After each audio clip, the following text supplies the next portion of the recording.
আজকে আমি ফুলকপি আর কাতলা মাছ দিয়ে ঝোল করব। তার জন্য এখানে ফুলকপি গরম জলে একটু ভাপাই নেব। ফুলকপিটা একটু হলুদ দিয়ে দিব, একটু লবণ দিয়ে দিব, দিয়ে গরম জলে ভাপিয়ে নেব। এটাতে আমার ফুলকপিটা হচ্ছে। এখানে একটা আমি ফ্রাই প্যান নিয়েছি, এখানে আমি সরষা তেল দিব ফ্রাই প্যানে। তারপরে মাছগুলো ভাজে নিব উল্টা পাল্টা করে।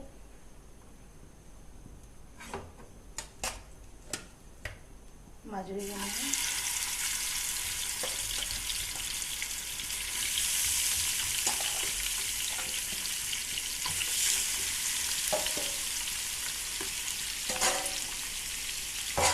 মাছগুলো আমি ভাজে নিই এক এক করে।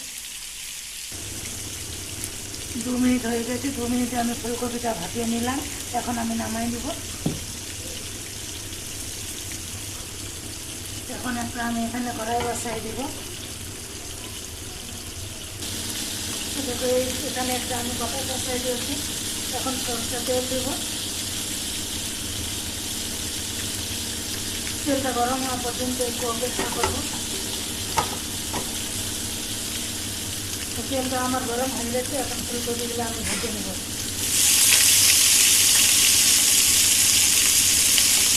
ফুলকপিটা আমি লাল লাল করে ভেজে নেব।